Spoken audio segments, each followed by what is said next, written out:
Hello friends. आज के इस वीडियो में हम लोग बात करेंगे कॉलिजन बिटवीन थ्री डिस्क। एक डिस्क आ रही होगी इस तरह से किसी स्पीड के साथ में, दो डिस्क रखी होंगी, उनसे टकराएगी और फिर इनसे क्या अमेजिंग केसेस बन सकते हैं वो अपन लोग बात करेंगे। वर्क एनर्जी पावर चैप्टर का एक प्रोफाइल है ये। एंड जो क्वेश्चन मैं डिस्कशन करूंगा आज उनमें पहला क्वेश्चन होगा कि एक डिस्क आ रही होगी ऐसे, तो सेम मास की डिस्क के साथ में टकराएगी और तीनों के मास बराबर होंगे और तीनों के साइज बराबर होंगे। देन इसके बाद में अगला जो क्वेश्चन होगा उसमें हम इनकी रेडियस डिफरेंट ले लेंगे, तब इसमें क्या होने वाला है वो बात करेंगे। और लास्ट में एक टास्क भी होगा जिसमें मैं इलास्टिक कोलिजन करवाऊंगा तीन डिस्क के बीच में और आपसे पूछूंगा कि अगर ये जो डिस्क है ये आ रही है, इससे टकरा रही है, तो टकराने के बाद में ये वापस चली जाए, इसके लिए एन की वैल्यू क्या होनी चाहिए। ओके, तो बहुत कुछ सीखने वाले हैं हम। सबसे पहले क्वेश्चन से शुरुआत करते हैं। क्वेश्चन से ही मैं आपको समझाता हूँ कि क्या हो रहा है। Two disc identical in shape. यार क्वेश्चन को बहुत ध्यान से पढ़ना। आइडेंटिकल है मतलब इनका मास बराबर है, इनकी रेडियस बराबर है, शेप और साइज में आइडेंटिकल है। Are placed in contact with each other over a plane surface as shown in the figure. ये जैसे कैरम की गोटियां हैं यार, है ना, ये कैरम की गोटियां हैं, कैरम आपने खेला होगा। और इनके मासेस आपको इक्वल ले लीजिए। The third identical disc projected with the speed v strike them symmetrically. एक तीसरी ये डिस्क आ रही है जो बिल्कुल आइडेंटिकल है ऐसी की ऐसी और आके इससे टकराती है and comes to rest after the collision. टक्कर के बाद में ये खुद रुक जाती है। Coefficient of restitution between the disc will be, तो उनके बीच में कोफिशिएंट ऑफ रेस्टिट्यूशन क्या है यार। ठीक है, क्वेश्चन सॉल्व करते समय सबसे पहले क्योंकि ये वर्ड आया कोफिशिएंट ऑफ रेस्टिट्यूशन, तो इसका फॉर्मूला हम लोग देखते हैं। इसका फॉर्मूला होता है कि वेलोसिटी ऑफ सेपरेशन। देखो बॉल्स पहले पास में आई और फिर दूर गई। Velocity of separation along line of impact, ये बड़ी इंपॉर्टेंट लाइन होती है कि जो जिस लाइन के अलोंग इम्पैक्ट हो रहा है ना उसके अलोंग वेलोसिटी ऑफ सेपरेशन क्या है। And velocity of approach, collision होने के पहले ये अप्रोच कर रही थी अलोंग लाइन ऑफ इम्पैक्ट, जो लाइन ऑफ इम्पैक्ट है उसके अलोंग। ठीक है, तो जैसे अपन जब जनरली दो दो बॉल्स की जब बात कर रहे थे करते हैं अक्सर, तो हम लोग बोलते हैं कि दो बॉल्स हैं, ये u1 स्पीड से जा रही हैं, ये वाली बॉल इसको अप्रोच कर रही है, कोलिजन हुआ और कोलिजन के बाद में इनकी स्पीड v1 v2 ले लेते हैं। वहां पर हम कोफिशिएंट ऑफ रेस्टिट्यूशन बोलते हैं वेलोसिटी ऑफ सेपरेशन। देखो लाइन ऑफ इम्पैक्ट की बात होती है तो लाइन ऑफ इम्पैक्ट तो यही है ना। तो इन जनरल जो अपन क्वेश्चंस करते हैं उसमें लाइन ऑफ इम्पैक्ट यही होती है। तो कोलिजन के बाद में दूर जाने का सेपरेशन वेग v2 माइनस v1, पास आने का u1 माइनस u2, ये हुआ करता है हमारे पास फॉर्मूला। तो इस फॉर्मूले को ध्यान में रखते हुए हम लोग इस क्वेश्चन को सॉल्व करेंगे। ये बॉल आई, ये वाली डिस्क आई और इस डिस्क की जो वेलोसिटी थी वो v थी और आकर इसने इन पे स्ट्राइक किया। तो तो देखो जब ये स्ट्राइक करेगी तो सीन कुछ ऐसा होगा कि आई और टकराई। अच्छा, अब इसकी जो रेडियस है सब बराबर है। यहाँ पे टक्कर हुई, दो यहाँ पे टक्कर हुई, तो ये वाली जो बॉल क्या करेगी, ये वाली बॉल इस वाली बॉल को एक इम्पल्स देगी, के बीच में कांटेक्ट होगा, नॉर्मल रिएक्शन लगेगा और नॉर्मल रिएक्शन लगने के कारण ये इसको एक इम्पैक्ट देगी, इम्पल्स देगी। ये वाली जो डिस्क है ये इसको भी इम्पल्स देगी, है ना, ये वाली डिस्क इसको भी इम्पल्स देगी। क्योंकि सेम साइज है तो ऑब्वियसली ये इस तरफ चली जाएगी एंड ये इस तरफ चली जाएगी। ये इसका सेंटर, ये इसका सेंटर और ये इसका सेंटर। अगर मैं इन तीनों के सेंटर्स को मिलाता हूँ और तो देखो ट्रायंगल बन गया ना एक। इसमें जो इसकी रेडियस है बच्चों, यही इसकी रेडियस है, मतलब ये डिस्टेंस 2r हो गया। ये भी r और ये भी r, तो ये भी 2r हो गया। ये r और ये r, तो ये भी 2r हो गया। अरे यारो, एक इक्विलेटर ट्रायंगल बन गया ये तो, है ना। देखो तीनों साइड्स बराबर हैं और इक्विलेटर ट्रायंगल की हर एक साइड का जो एंगल होता है वो कितना होता है, 60 डिग्री। तो मतलब मुझे ये 60 डिग्री मिल गया, ये 60 मिल गया और ये 60 मिल गया। अगर ये एंगल्स मुझे सेम मिल गए हैं तो अब मैं ऐसे कह सकता हूँ कि जैसे इस डायग्राम को अगर मैं ऐसे बनाता हूँ, वैसे कह सकता हूँ कि यार ये जो बॉल पहले इस लाइन के अलोंग आ रही थी, मैं डिस्क को बार बार बोल बोल देता हूँ बिकॉज हमारी जुबान पे ज़्यादा बोल रहता है ना, तो आप समझ जाना कि मैं डिस्क की बात कर रहा हूँ। और ये जो डिस्क है, इस डिस्क ने इस डिस्क को इम्पैक्ट दिया तो ये वाली डिस्क ऐसे गई। और ये ऐसे गई। ओके।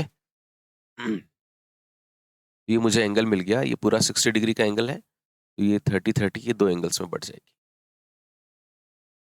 तो ये बात हमको तय हो गई कि ये जिस लाइन के अलोंग आ रही थी उससे अब ये डिस्क जो है कोलिजन के बाद में 30-30 डिग्री के एंगल पे जाएंगी। माना कि इसकी स्पीड वी डैश है बाद में और उसकी स्पीड वी डैश है, और ये वाली जो बॉल आई है ये यू स्पीड से आई है। ठीक है जी। तो ये वाली जो डिस्क आ रही थी ये यू स्पीड से आई और इस डिस्क से टकराई, इस डिस्क से टकराई, और ये वी डैश स्पीड से गई। अच्छा, अब बात करते हैं लाइन ऑफ इम्पैक्ट की। अब लाइन ऑफ इम्पैक्ट कौन सा, देखो ये है लाइन ऑफ इम्पैक्ट, ये लाइन ऑफ इम्पैक्ट है। इस वाली बॉल के लिए, इस वाली डिस्क के लिए ये वाली है line of impact. Line of impact का मतलब है जिस लाइन के अलोंग कॉलिजन हुआ है, इस वाली की लाइन ऑफ इम्पैक्ट ये है। So this is the line of impact. Okay जी, ठीक है। अब मैंने क्या किया, सबसे पहले कॉलिजन के बाद में इस डिस्क की स्पीड और कॉलिजन के पहले डिस्क की स्पीड में एक रिलेशन निकाला, और ये रिलेशन लगाने के लिए मैंने लगाया law of conservation of linear momentum. Law of conservation of linear momentum, क्योंकि कोई एक्सटर्नल फोर्स यहाँ पे है नहीं, एन एक्सटर्नल फोर्स की एब्सेंस में मैं law of conservation of linear momentum लगा सकता हूँ। और क्योंकि मोमेंटम पहले एक्स एक्सिस में था तो मैंने इक्वेशन एक्स एक्सिस में ही लगा दी। तो along X axis initial momentum is equals to final momentum. Initial momentum कितना, देखो इस डिस्क का मास m और उसकी velocity u, and after collision ये विडेश है, तो विडेश का एक कंपोनेंट इधर विडेश cos 30 आ जाएगा और इधर विडेश sin 30 आ जाएगा। इस विडेश का भी इस तरफ कंपोनेंट विडेश cos 30 आ जाएगा और इस तरफ विडेश sin 30 आ जाएगा। ये वाले कंपोनेंट्स आपस में कैंसिल हो जाएंगे क्योंकि कॉलिजन के पहले भी वाई डायरेक्शन में कोई मोमेंटम नहीं था। ऑब्वियसली कॉलिजन के बाद में भी वाई डायरेक्शन में कोई मोमेंटम नहीं होगा। कॉलिजन के पहले एक्स डायरेक्शन में मोमेंटम था जो मैंने लिख दिया है, और कॉलिजन के बाद में इस वाली डिस्क का मोमेंटम हो गया इसका मास और इसकी वेलोसिटी का ये कंपोनेंट, इसका मास और इसकी वेलोसिटी का ये वाला कंपोनेंट। ओके, सो नाउ मैं लिख सकता हूँ M U is equals to M V dash cos 30, cos 30 की वैल्यू होती है √3/2, एम वी डैश cos 30 इसकी वैल्यू होती है √3/2। एम यू बराबर, इनको दोनों को जोड़ा तो 2 एम वी डैश √3/2, मास से मास को काट दो, 2 से 2 को काट दो, एंड u बराबर आ गया v dash upon v dash into √3। V dash मिल गया मेरे को u अपॉन √3। ओके, तो अगर ये आया कि भाई कॉलिजन के पहले डिस्क ऐसे चल रही थी u स्पीड से, और कॉलिजन के बाद में ये वाली जो डिस्क है वो u अपॉन √3 की स्पीड से गई, और ये वाली भी u अपॉन √3 की स्पीड से गई। अब मेरे को कोएफिशिएंट ऑफ रेस्टिट्यूशन निकालना है। तो मेरी डेफिनेशन कहती है कि वेलोसिटी ऑफ सेपरेशन, ये जो मैंने आपको बताया था ना, velocity of separation along line of impact. तो ये वाली जो डिस्क है सेपरेट हो रही है पहली वाली डिस्क से, तो लाइन ऑफ इम्पैक्ट ये है, this is line of impact. तो कॉलिजन के बाद में इस लाइन के अलोंग जो स्पीड है वो वी डैश, और लाइन ऑफ इम्पैक्ट के अलोंग वेलोसिटी ऑफ अप्रोच क्या थी, तो इसकी जो स्पीड थी वो u थी पहले वाली डिस्क की, एंगल 30 था। लाइन ऑफ इम्पैक्ट के अलोंग इस वेलोसिटी ऑफ अप्रोच की वैल्यू हो जाएगी u cos 30।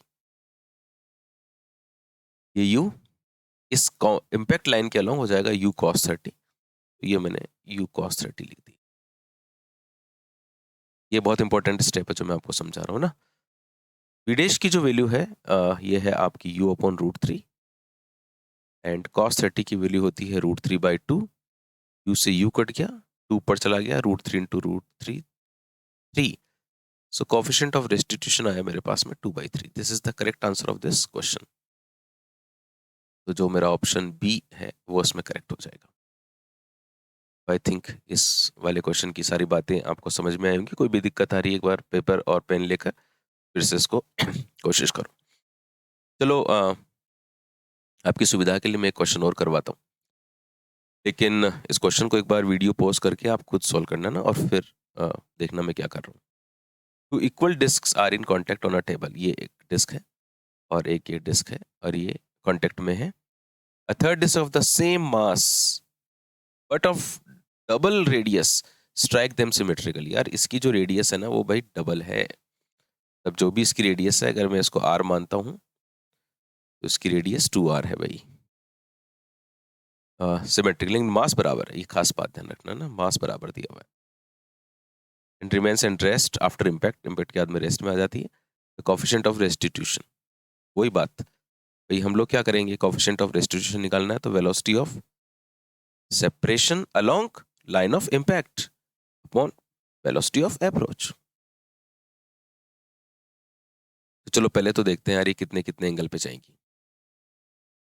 तो क्या करो, सबसे पहले तो इनके सेंटर्स को मिलाओ, है ना, जिससे हमको पता चले कि ये कहाँ टकराएंगी। ये यहाँ पे आके टकराई, टकराने पे फिर ये अपना इम्पल्स इसको दे देगी और फिर अपना इम्पल्स इसको भी दे देगी।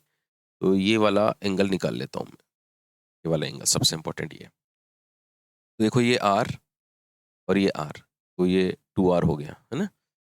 अच्छा, ये कितना है आर और ये कितना है 3r, सॉरी 2r। ये आर और इसकी रेडियस से डबल है तो ये डिस्टेंस कितनी होगी, 3r हो गई। ये वाला कितना है, आर है, और मेरे को ये थीटा बताना है। ये थीटा आने के बाद में तो सारी कहानी शुरू होगी। मैंने क्या किया है यार, पाइथागोरस अंकल की हेल्प ली। पाइथागोरस कहते हैं कि हाइपोटेनस का square is equal to perpendicular का स्क्वायर प्लस बेस का स्क्वायर। तो हाइपोटेनस तो 3r है, परपेंडिकुलर r है, एंड जो बेस है वो मेरे को चाहिए। तो this is 9r square is equal to r square plus b square. So r square is equal to 8r square, sorry b square is equal to 8r square, और base आ गया मेरे पास में 2√2 इंटू आर, है ना। 8 का root करते हैं तो 2√2 आता है। ये लीजिए।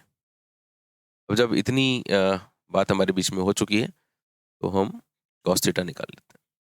cos theta is equal to होता है बेस अपॉन हाइपोटेनस। बेस तो है 2√2 इंटू आर और हाइपोटेनस है 3r, 2√2 अपॉन 3। ओके, तो मेरे पास cos थीटा आ गया।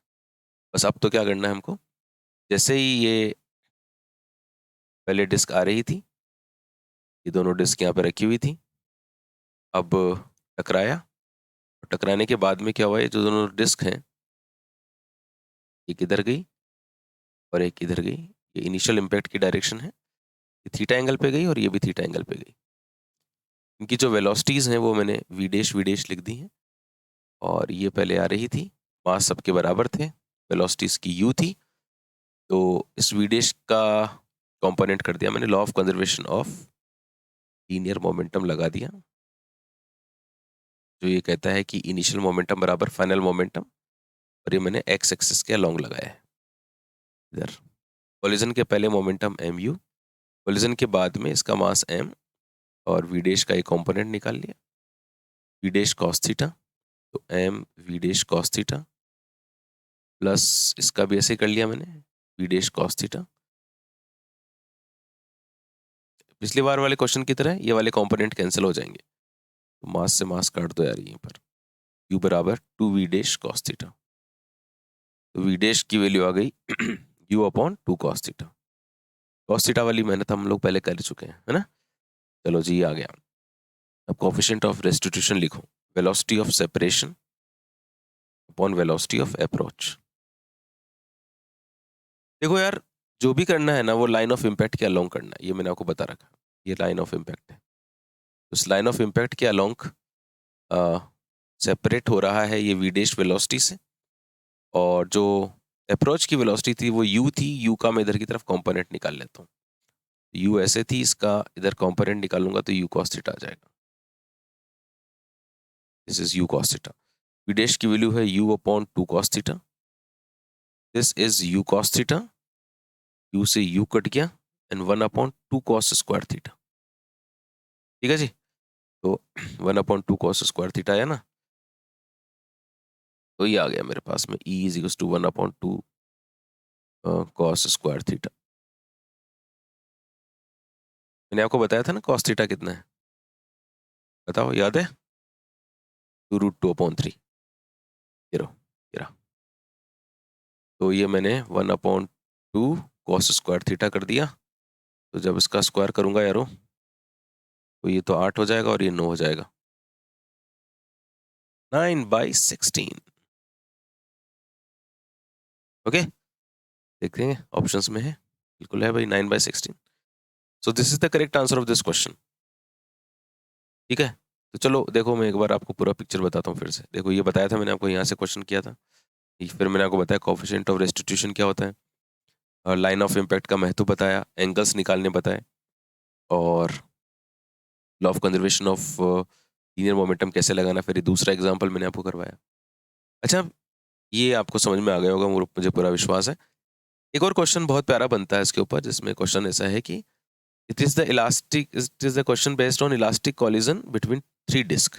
3 डिस्क हैं, जिनमें से ये दोनों आइडेंटिकल हैं, और इनके बीच की जो डिस्टेंस है वो nr है, और फिर तीसरी एक आइडेंटिकल डिस्क ए है जो इसकी तरफ मूव करती हुई आ रही है। Find the value of n, आपको n की वो वैल्यू बतानी है which after elastic collision disc A will rebounce back, जिससे कि ये वापस की तरफ रिबाउंड हो जाए, वापस पलट के चली जाए बॉल, है ना। तो मैं चाहूँगा कि यार आप इसको एक बार ट्राई करो। ओके, और इसी वीडियो के डिस्क्रिप्शन के अंदर मैं इसके सॉल्यूशन का आपको लिंक दूंगा, तो उस लिंक से आप इसको सॉल्व कर सकते हो। ये प्रोफाइल थोड़ा सा है जो मैंने ऊपर वाला बताया, very similar to that. Law of conservation of linear momentum लगाना है, वही आपको यहाँ पे जाने के बाद में जब इससे टकराएगी तो ट्राइंगल बनाना है ना। ट्राइंगल्स में आपका थीटा यहाँ पे आपको हेल्प करेगा। देन आपको बताना है कि बाउंस बैक हो इसकी क्या कंडीशन होगी। तो जब ये जाके इससे टकराएगा तो सबसे पहले तो मान लेना कि रुक गया है। तो रुकने की कंडीशन के लिए पहले ये एन की वैल्यू निकाल लेना। देन फिर आप देखना कि बाउंस बैक होना है, एन की वैल्यू जो भी आपकी वैल्यू आई है उससे थोड़ी कम होनी चाहिए, तभी ये वापस बाउंस बैक करेगा। बिकॉज इम्पल्स की वैल्यू मुझे थोड़ी ज़्यादा रखनी होगी जिससे कि ये वापस बाउंस बैक हो जाए। तो एक हल्का हल्का मैंने हिंट दिया है। पूरा आज का सॉल्यूशन के लिए आपको डिस्क्रिप्शन के अंदर एक लिंक मिलेगा, आप उसको क्लिक करना तो you will find the solution. ठीक है, तो हम लोगों ने एक बहुत ही प्यारा सा प्रोफाइल आज डिस्कशन किया। आई थिंक आप लोगों ने इसको एंजॉय किया होगा। Thank you so much and God bless you. जीतना जीतोगे, तुम जरूर जीतोगे।